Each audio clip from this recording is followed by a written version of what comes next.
बाज लोगों पर रोजे बड़े गिरा बड़े भारी गुजरते हैं।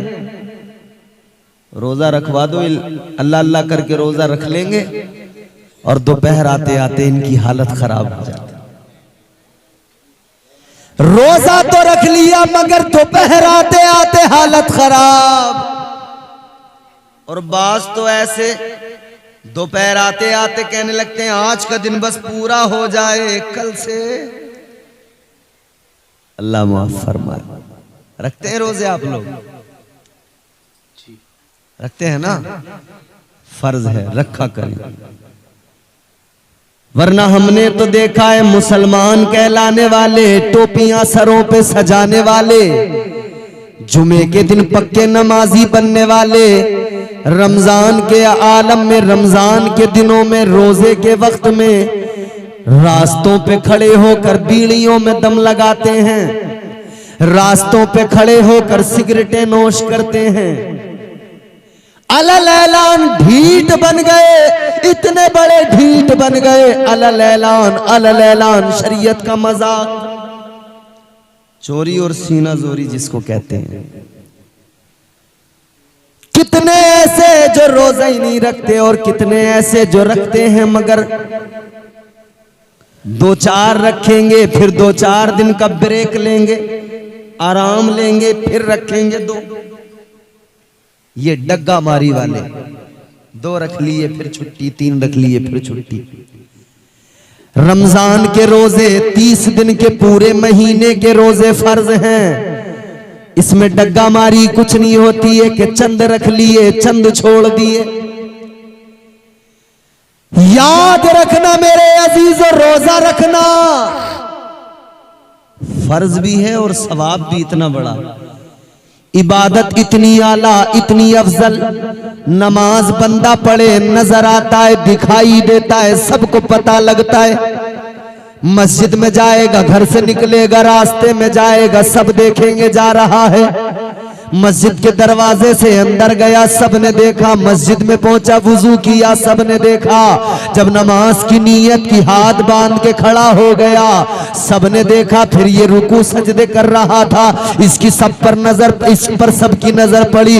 नमाज पढ़े बंदा नजर आता है, कोई ज़कात दे उसका भी पता लगता है, कोई बंदा कोई कारे खैर करे पता लगता है। लेकिन रोजा एक ऐसी इबादत है, बंदे के और रब के दरमियान का मामला है। अगर बंदा किसी को ना बताए तो किसी को खबर भी नहीं होती कि ये रोजे से है। अगर ना बताया जाए तो पता भी नहीं लगता है। ये एक ऐसी इबादत है जो बंदे के और रब के दरमियान राज है। अल्लाह ताला के प्यारे रसूल ने फरमाया, ताजदारे मदीना ने फरमाया, ऐ मेरी उम्मतियों सुनो, अल्लाह का ऐलान है, रब का फरमान है, रोजा मेरे लिए है और इसकी जज़ा भी मैं अता करूंगा।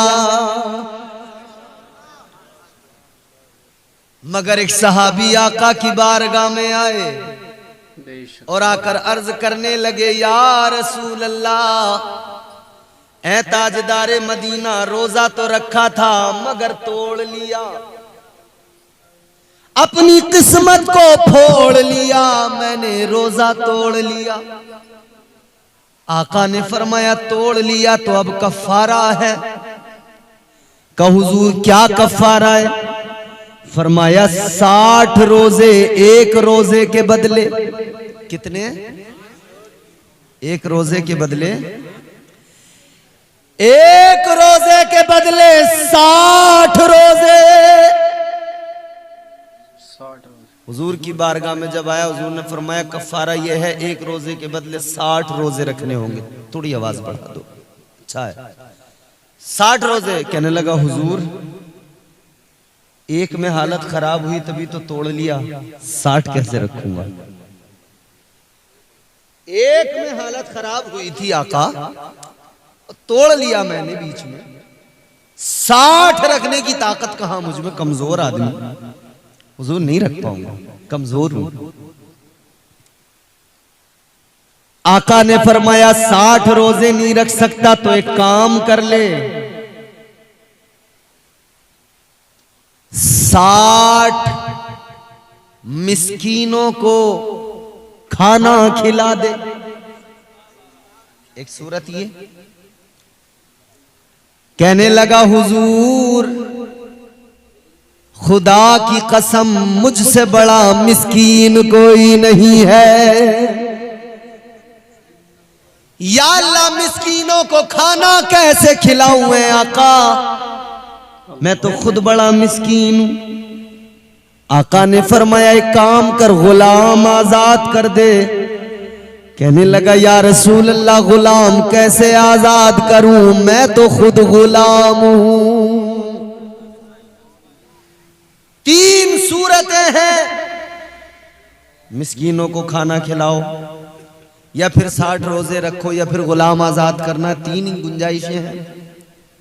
कहने लगे, मैं तो खुद गुलाम हूं, कैसे गुलाम आजाद करूं, मैं तो खुद मिस्कीन हूं, कैसे मिस्कीनों को खाना खिलाऊं।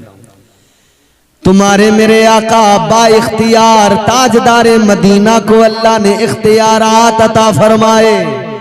मैंने कहा वो कानून साज भी हैं, कानून गो भी हैं।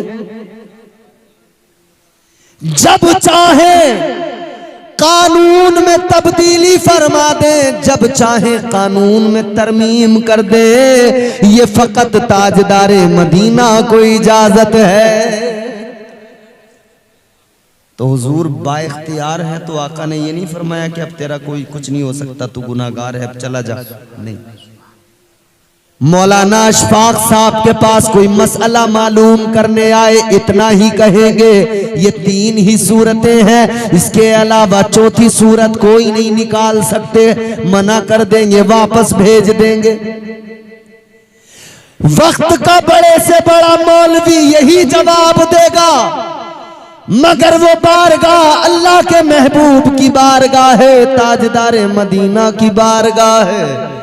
मेरे आका ने फरमाया, ठहर जा, रुक जा, बैठ जा, तेरे लिए कुछ ना कुछ तो ख्याल किया जाएगा, तेरा कुछ ना कुछ तो सोचा जाएगा, इलाज किया जाएगा। आका ने बैठा दिया, ये बारगाहे मुस्तफा में बैठ गया। उधर ताजदारे मदीना आकाए कायनात तुम्हारे मेरे आका इमामुल अंबिया मसरूफ अपने कामों में।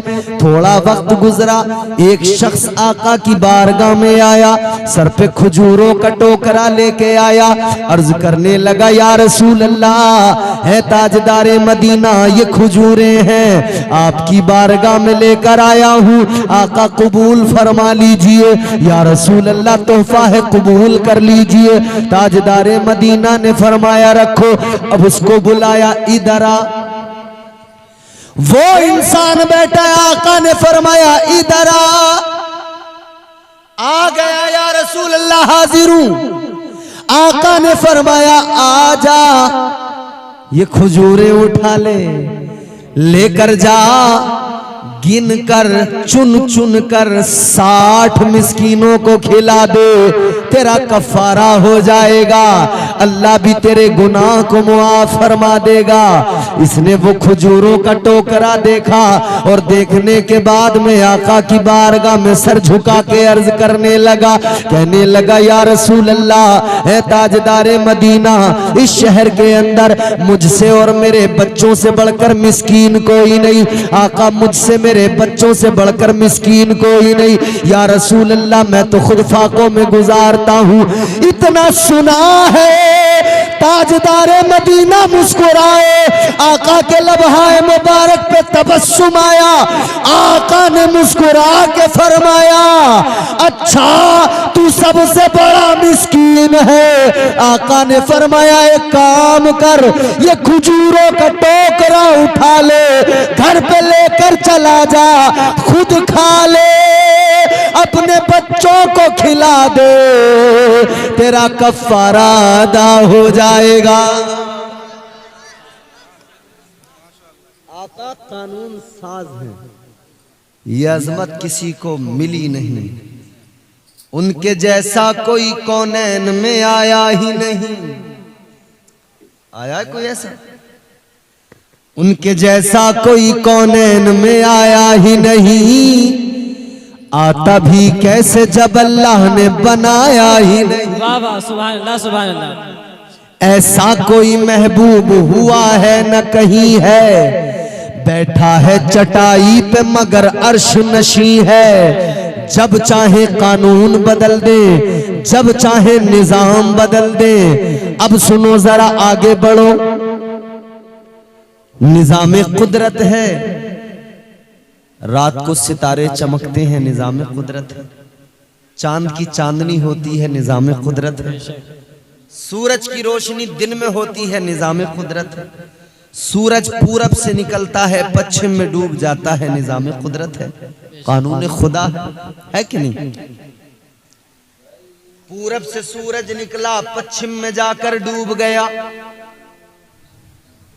लेकिन मेरे अजीजों गौर करो, ये निजाम कुदरत है, निजाम कुदरत। बात समझ में आ रही है आप?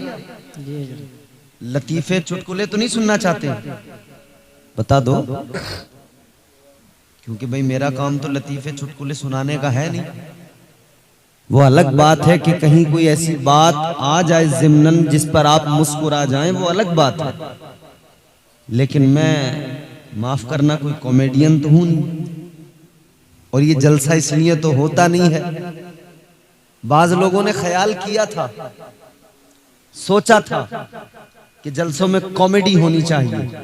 उसका नतीजा क्या निकला था जानते हो? जब लोगों ने ये ख्याल किया कि जलसों में लतीफे चुटकुले कॉमेडी होनी चाहिए, तो लोगों ने कहा मौलाना ये कॉमेडी करना जब जलसों में जरूरी है, तो फिर आपसे अच्छी कॉमेडी तो शेख चिल्ली करता है। तो लोगों ने फिर मौलाना बुलाने बंद कर दिए। उर्सों की महफिलों में, उर्सों के स्टेजों पर, दरगाहों पर शेख चिल्ली को बुलाया जाने लगा। फिर शेख चिल्ली आया, जानते हो ना शेख चिल्ली को?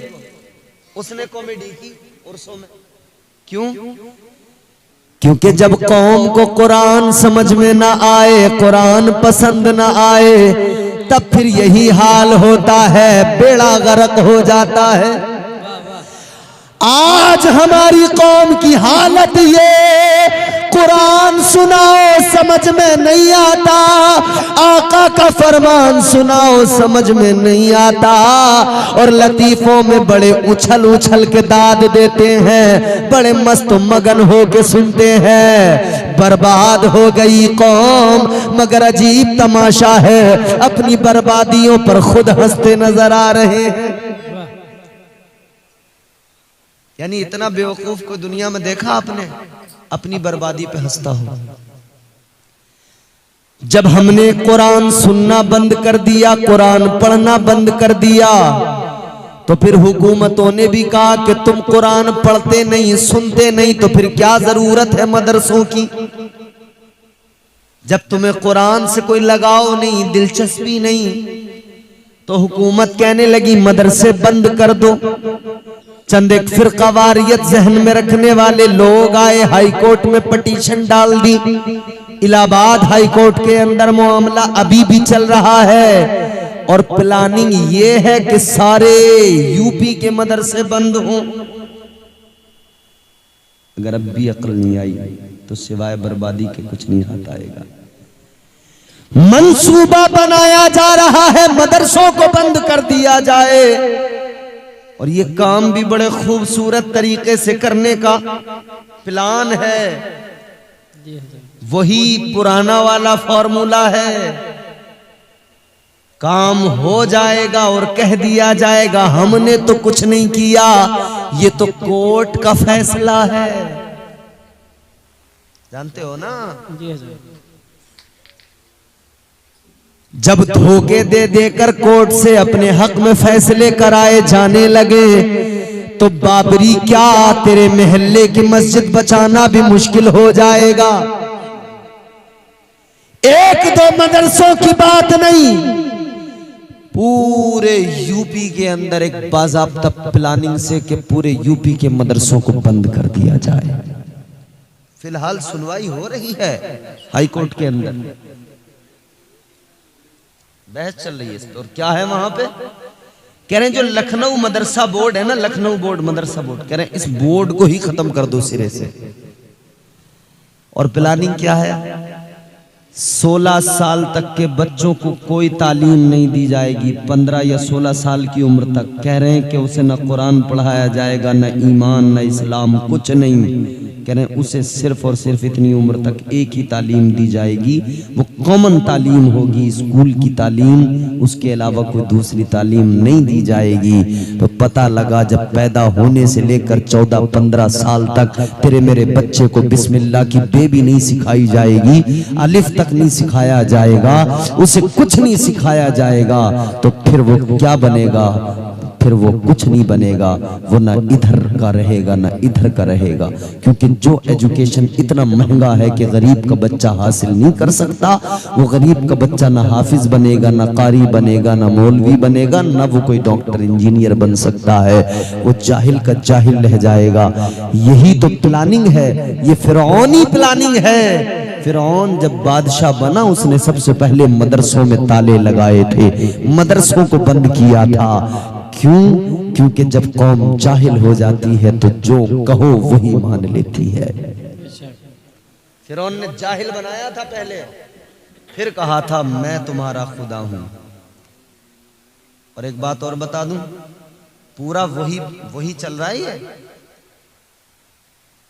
फिरौन ने मदरसे बंद किए, मदरसे बंद करके कौम को जाहिल बनाया।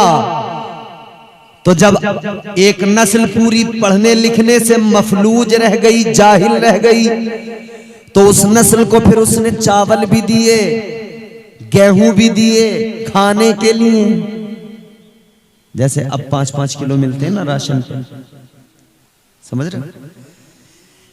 5-5 किलो आज भी थैला दिया जा रहा है और बताया जा रहा है लोगों तुम्हें खिलाता कौन है, तुम्हें पिलाता कौन है। चंद जाहिल कहते हैं हमें मोदी जी खिलाते हैं, योगी जी खिलाते हैं। हम दुनिया को बताना चाहते हैं, याद रखो न कोई मोदी खिलाता है, न कोई योगी खिलाता है, हमें खिलाने वाला हमारा परवरदिगार है। सुभान अल्लाह, सुभान अल्लाह। ये कोई अपने अब्बा के खेत में से लाके दे रहे हैं क्या हमें? कौम का खजाना है और उसी पे ये इनका इतराना है। 5-5 किलो चावल, 5-5 किलो गेहूं देकर जानते हो क्या किया जा रहा है? मुस्तकबिल बर्बाद किया जा रहा है। कौम को उस मोड़ तक पहुंचाया जा रहा है जहां तक फिरौन ने पहुंचाया था। क्या किया था फिरौन ने? पढ़ने लिखने से रोका, मदरसे बंद किए, स्कूल बंद किए, तालीम बंद कर दी। उसके बाद में क्या किया? उसके बाद में लोगों को इसी तरह से खिलाया पिलाया, खाने पीने को बराबर दिया। लोग समझे कि बड़ा अच्छा है, हमें खिलाता पिलाता है। अब लोगों ने काम करना छोड़ दिया, मेहनत मजदूरी करना छोड़ दिया। सोच लिया हर महीने राशन तो हुकूमत से मिल ही जाता है, खाने पीने का इंतजाम तो हो जाता है, इसी पे गुजारा तो हो जाएगा, इसी में काम तो चलता रहेगा।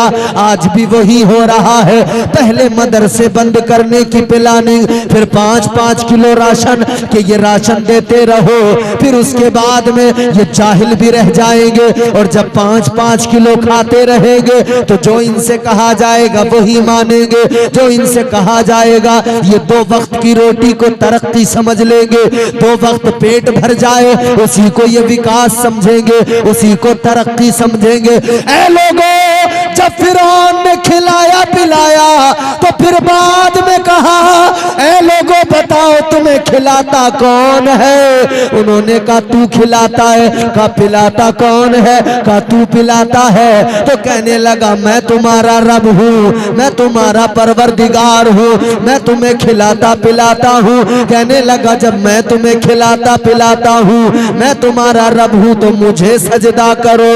ऐ लोगों यही तो हुआ, जाहिल पहले बना दिया था, ये भी न सोच सके कि ये जो खिला रहा है ये इसके बाप का खजाना नहीं है, कौम का खजाना है, उसी से खिला रहा है। लेकिन असल तो मालिक परवरदिगार है, असल खिलाने वाला तो अल्लाह है, असल रोजी देने वाला तो अल्लाह है। जब ये सब भूल गए तो फिरौन के आगे झुक गए। यही तो हुआ फिर फिरौन के आगे झुक गए। उसने कहा मैं तुम्हारा रब हूं। कहा अना रब्बुकुमुल आला, मुझे सजदा करो, मैं तुम्हारा सबसे बड़ा रब हूं।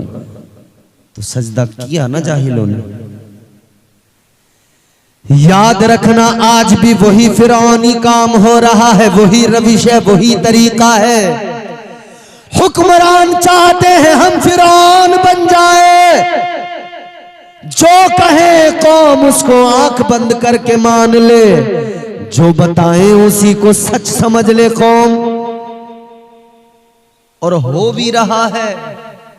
अंधभक्त जो आज तुम्हें दिखाई देते हैं ना, ये अंधभक्ति उसी का नाम है।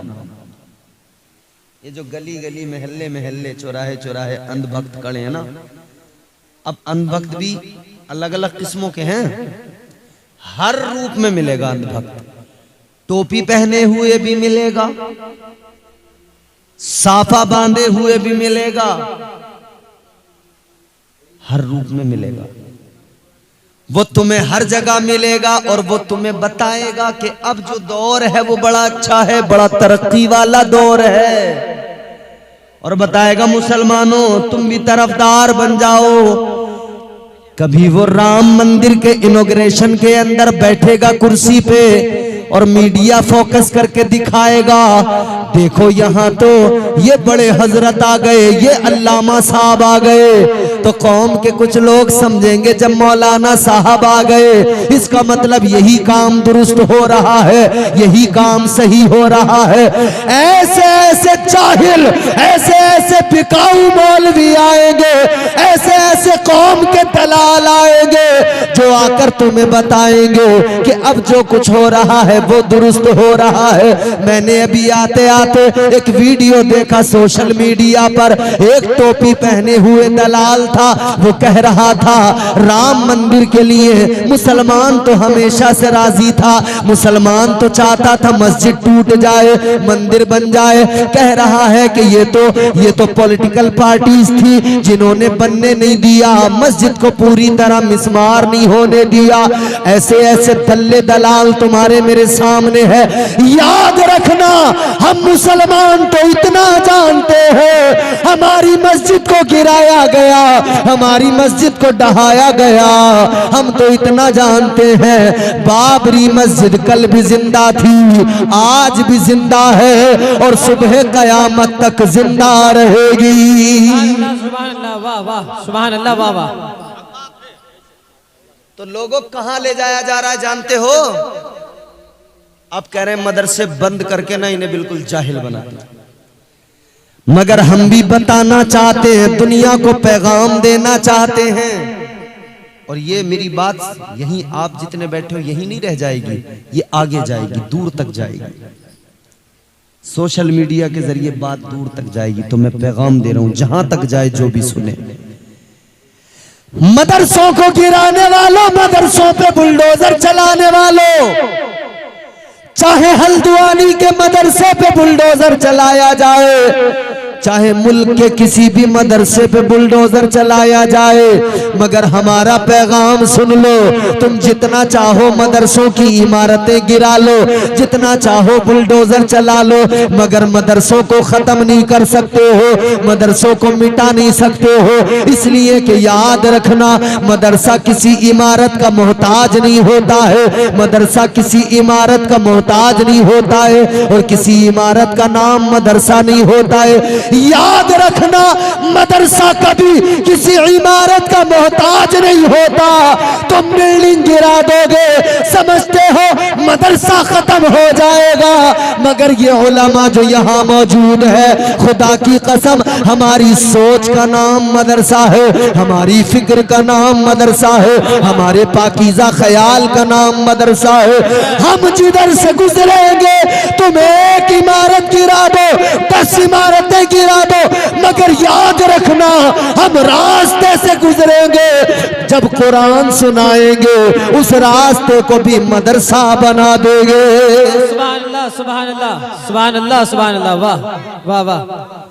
जिस चौराहे पे खड़े होकर नबी का फरमान सुनाएंगे वो चौराहा मदरसा बन जाएगा।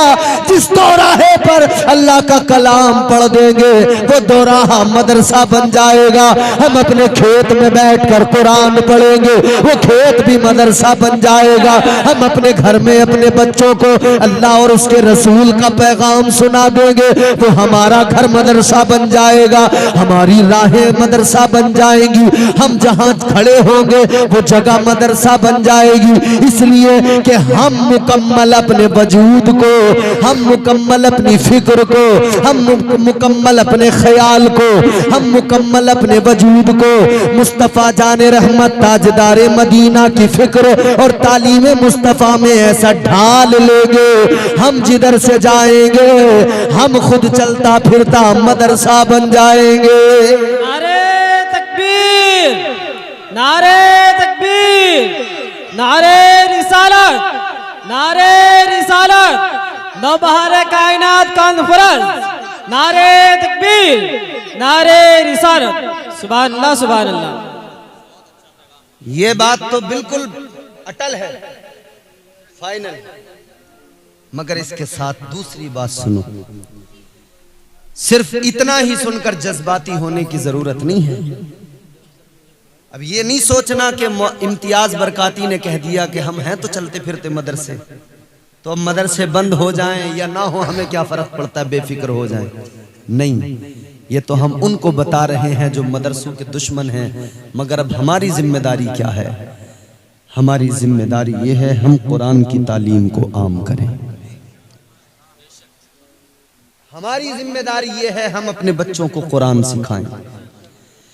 हमारी जिम्मेदारी ये है हम कुरान पढ़ें, समझें, सीखें, सिखाएं।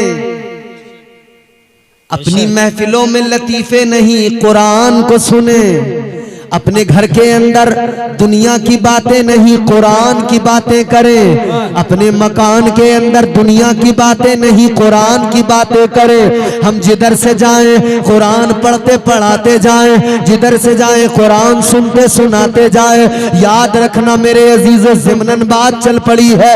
एक और बात अर्ज करके बात को आगे बढ़ाता हूँ, जरा तवज्जो से सुनो और मोहब्बत से बोलो सुभान अल्लाह सुभान अल्लाह सुभान अल्लाह। अगर बिल्कुल थक चुके हो और भूख ज्यादा लग रही है, बोलते बोलते आपका पेट खाली हो गया है, तो तुम्हारी मर्जी है, और जरा सी भी तवानाई बाकी है तो जरा प्यार से झूम के बोलो सुभान अल्लाह सुभान अल्लाह सुभान अल्लाह।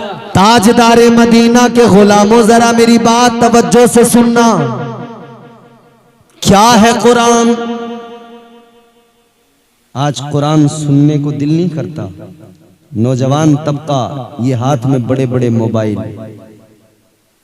मैं आज बाल कटाने के लिए जब नाई की दुकान पर गया ना, मैं कुर्सी पे बैठा हूं, कपड़ा बंधा हुआ है, बाल काट रहा है नाई। एक मेरे बराबर वाली कुर्सी पे एक नौजवान मुसलमान बैठा है और उसने मुंह पे उसके साबुन या क्रीम जो भी लगी हुई थी, उसने उस नाई से कहा कि जरा रुक, ये मेरा मोबाइल है, जरा यूट्यूब खोल। क्या करेगा? तो कोई नाम बताया कि वो फला कोई कव्वाली है कि गाना है, क्या है, क्या ये लगा दे। मैंने कहा बाल कटवाने में भी इसे म्यूजिक चाहिए? 10 मिनट नाई की कुर्सी पे बैठ के भी इसे गाना चाहिए? उसके बिना कव्वाली म्यूजिक गाना था ये कव्वाली? अगर कव्वाली भी है तब भी मुझे बताओ। 10 मिनट नाई की कुर्सी पे बाल कटवाने आया, उस पे भी इसे म्यूजिक चाहिए? मैंने उससे कहा कि भाई तुम तो सुनना चाहते हो, लेकिन और भी इस दुकान में लोग हैं वो नहीं सुनना चाहते।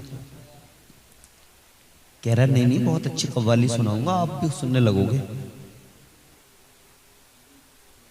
मैंने कहा इतनी सी देर में बाल कटाने में तुम्हें म्यूजिक भी चाहिए? तो ये हालत है हमारी, ये हालत है। सुबह जब बिस्तर से उठे तब मोबाइल में गाना बजा दिया, और अगर नहीं बजाया तो रिंगटोन जो लगा रखी है उस पे गाना है। पहला फोन आया, गाना खुद ब खुद बज गया। रिंगटोन पे गाना, कॉलर टोन पे गाना, यानी खुद भी इधर बजाएंगे, उधर जो फोन करेगा उसको भी सुनाएंगे। इधर भी गाना, उधर भी गाना, इधर भी म्यूजिक, उधर भी म्यूजिक, घर में गाना, बाहर गाना, बस में बैठो तो वहां कोई ना कोई आगे पीछे बजाता मिलेगा, ऑटो में बैठो तो ऑटो वाला बजाता मिलेगा। हम लोग मौलाना ये तमाम बैठे हैं, उलमा परेशान हो जाते हैं। कहीं पर तो कोई बात मान लेता है, बंद कर देता है, कहीं पर कोई जिद्दी होता है, नहीं मानता, नहीं बंद करता। तो हम लोग कहते हैं भैया बंद कर लो, मगर जहां जाकर देखो हद हो गई है। ऑटो के अंदर गाना, ऑटो के अंदर म्यूजिक, बस के अंदर गाना, बस के अंदर म्यूजिक, जहां जाओ उधर गाना, उधर म्यूजिक, हर जगह गाना। आज घर के अंदर है तब गाना, घर के बाहर है तब गाना। ऐ गाना सुनने वालों, जितना आज गाना सुन रहे हो, अगर इसके आधा वक्त भी कुरान सुन लिया होता, खुदा की कसम ये हाल न हुआ होता। वाह वाह वाह, माशाल्लाह माशाल्लाह। होता नहीं होता, मगर क्या करें, सुनने को कोई तैयार नहीं। दुनिया के बीमार बड़े हैं, मगर ऐसा कोई बीमार नहीं जिसे कुरान सुन के सुकून मिले। सुभान अल्लाह। याद रखना, कुरान, अगर आज कुरान से मोहब्बत नहीं की, कुरान को अगर आपने अपने घरों के अंदर सुनना, पढ़ना, खोलना बंद कर दिया तो मुस्तकबिल बहुत खतरनाक होने वाला है। आने वाला वक्त बड़ा भयानक होने वाला है। और दूसरी कौमें आज जो उनको मौका मिल रहा है, किसमें जुर्रत थी जो कहता कि कुरान की आयतों को निकाल दो, बदल डालो, तरमीम कर दो। ये जुर्रत कहां से पैदा हुई? क्योंकि उन्होंने जान लिया, उन्हें पता लग गया कि ये तो कुरान खोलते नहीं, ये तो कुरान पढ़ते नहीं, इन्होंने तो ताकों में सजा के रख दिया, इन्होंने तो कुरान उठा के रख दिया। अब ये तो कोई मरने लगता है तब कुरान पढ़ते हैं, जब कोई बीमार होता है तब कुरान पढ़ते हैं, जब किसी का दम निकलता है तब सूरह यासीन पढ़ते हैं, जब किसी को मौत आती है तब कुरान पढ़ते हैं, जब 10वां 20वां 30वां 40वां होता है तब कुरान पढ़ते हैं। ऐ लोगों, तो लोगों ने फिर दुनिया ने देख लिया, इन्हें कुरान से बस इतनी मोहब्बत रह गई है कि इन्हें छूछा में कुरान की जरूरत है, तावीज फलीतों में कुरान की जरूरत है, बीमार की शिफा के लिए कुरान की जरूरत है। इसके आगे उन्हें लगा इन्हें जरूरत ही नहीं है, इसीलिए तो वो कहने लगे इतनी आयतें निकाल दो, इतनी आयतें बदल डालो, इतनी आयतें हटा दो, ये कर दो, वो कर दो। मगर सुनो, एक बात बताना चाहता हूँ, खलीफा हारून रशीद का बेटा मामून रशीद है, उसका दरबार है। एक यहूदी आ गया, पढ़ा लिखा है, बड़ा ही दानिश्वर है, जी फहम है, जी खिरद है। मामून रशीद के दरबार में आ गया, बड़ी अच्छी बातें की, बड़ी सुलझी हुई बातें की, बड़ा अक्ल वाला मालूम हुआ। तो मामून रशीद ने कहा, तू इतना समझदार है, इतना जी फहम है, पढ़ा लिखा आदमी है, तेरी बातों से पता लगता है तू बड़ा साहिब अक्ल है, तो फिर तू मुझे ये बता, कुरान को क्यों दिल में नहीं बसा लेता, क्यों कलमा इस्लाम का नहीं पढ़ लेता? कहा, तू इस्लाम का कलमा पढ़ ले, मुसलमान हो जा, तू कुरान को अपना ले, दिल में उतार ले। उसने कोई जवाब नहीं दिया, कहा देखूंगा बाद में, चला गया। लेकिन कलमा नहीं पढ़ा, इस्लाम नहीं लाया, ईमान कबूल नहीं किया। अब मेरे अजीजों गौर करो, 1 साल गुजरा, 1 साल के बाद में वही नौजवान था, वही यहूदी था, फिर मामून रशीद के दरबार में आया। अब की बार आया है तो आका का गुलाम बन के आया है, अब की बार आया है तो मुसलमान बन के आया है, अब की बार आया है तो सीने में कुरान लेके आया है, अब की बार आया है तो आका का वफादार बन के आया है। मामून रशीद के दरबार में आकर इस्लाम के बारे में बोला, कुरान के बारे में बोला, इतना अच्छा बोला, सुनने वाले दंग रह गए, सुनने वाले हैरान रह गए। मामून रशीद ने सवाल किया, ए नौजवान, तू 1 साल पहले आया था, यहूदी था, 1 साल पहले आया था, मैंने तुझे दावत दी थी इस्लाम की, मगर तूने कलमा नहीं पढ़ा था, तूने इस्लाम को कबूल नहीं किया था। अब क्या हो गया? तूने कलमा भी पढ़ लिया, इस्लाम भी कबूल कर लिया, अब तू कुरान की अजमतों पे बात कर रहा है, इस्लाम की अजमतों पे बात कर रहा है। अब उस यहूदी का जवाब सुनो, खुदा की कसम तड़प जाओगे, तड़प जाओगे, मचल जाओगे मुसलमानों। वो यहूदी कहने लगा, कल तक यहूदी था आज मुसलमान है। कहने लगा, ए मामून रशीद सुनो, कल जब तुम्हारे पास आया था, तुमने मुझे इस्लाम की दावत दी थी, उस वक्त मैंने कलमा नहीं पढ़ा था, लेकिन बाद में जाकर मैंने गौर किया, मैंने सोचा क्या किया जाए, मैंने इस्लाम के बारे में गौर किया, कुरान के बारे में गौर किया। कहने लगा, जब मैं गया तो फिर मेरे दिमाग में एक आइडिया आया, मुझे एक ख्याल आया। कहा, क्या ख्याल आया? कहने लगा, मैंने इंजील के 2 नुस्खे खरीदे, मैंने तौरात के 2 नुस्खे खरीदे और 2 नुस्खे कुरान मजीद के खरीदे। कहने लगा, ये जो तौरात है मैंने इसके अंदर बदलाव किया, तरमीम की, और तौरात को बदल कर दोनों नुस्खों में तरमीम करके मैं ले गया यहूदियों के पास, अपने बड़े आलिमों के पास ले गया और उन यहूदी आलिमों से कहने लगा, ए यहूदी आलिमों, ये तौरात है, मैं लेकर आया हूं, इसे खरीद लो, ये 2 नुस्खे हैं, इसे खरीद लो। कहता है उन्होंने लिया, दोनों नुस्खों को रख लिया, खरीद लिया, कीमत दे दी। कहता है फिर मैं गिरजा घर में गया, ईसाइयों के गिरजा घर में जाकर मैंने वो तरमीम शुदा, वो बदलाव जो मैंने किए थे, वो इंजील लेकर गया, वो बाइबिल लेकर गया और मैंने कहा ये बाइबिल है, इंजील है, मैंने इसमें तरमीम की है। उसने कहा मैंने वो बाइबिल ले जाकर दी, वो मैंने उनको इंजील ले जाकर दी कि लो ये 2 नुस्खे हैं इंजील के, लो इनको खरीद लो। कहते हैं उन्होंने भी दोनों नुस्खे खरीद लिए, दोनों नुस्खे खरीद के रख लिए। कहता फिर मैंने कुरान मजीद को लिया, मैंने कुरान में बदलाव किया, कुरान में तरमीम की। अब जुमले जरा तवज्जो से सुनना। कहने लगा मैंने कुरान में बदलाव किया, तब्दीली की और कुरान लेकर एक मदरसे के अंदर चला गया और मदरसे में जाकर मैंने कहा, ऐ मौलाना ये कुरान है, ये कुरान के 2 नुस्खे हैं, इनको खरीद लो, इनको अपने पास रख लो। मौलाना ने कहा बैठ जा, जरा रुक जा, जरा चेक तो कर ले कैसा लेके आया है। कहने लगा, मौलाना ने एक छोटे से बच्चे को बुलाया और बुलाकर कहा जरा चेक करके तो देख लो। कहता है बच्चे ने खोला कुरान, इधर पढ़ना शुरू किया और देख देख के कहने लगा कि ये दुरुस्त नहीं है, गलत है, इसमें बदलाव किया गया है, इसमें तरमीम की गई है। कहने लगा तुमको कैसे मालूम हुआ? उस बच्चे ने जवाब दिया, ऐ दुनिया वाले, तुम कुरान में बदलाव करना चाहते हो, मगर याद रखना जब तक इस कौम के वो बच्चे मौजूद हैं जिन्होंने अपने सीने में कुरान बसा लिया है, कुरान बदलना तो बड़ी बात है, कुरान का एक नुक्ता भी नहीं बदल सकता है।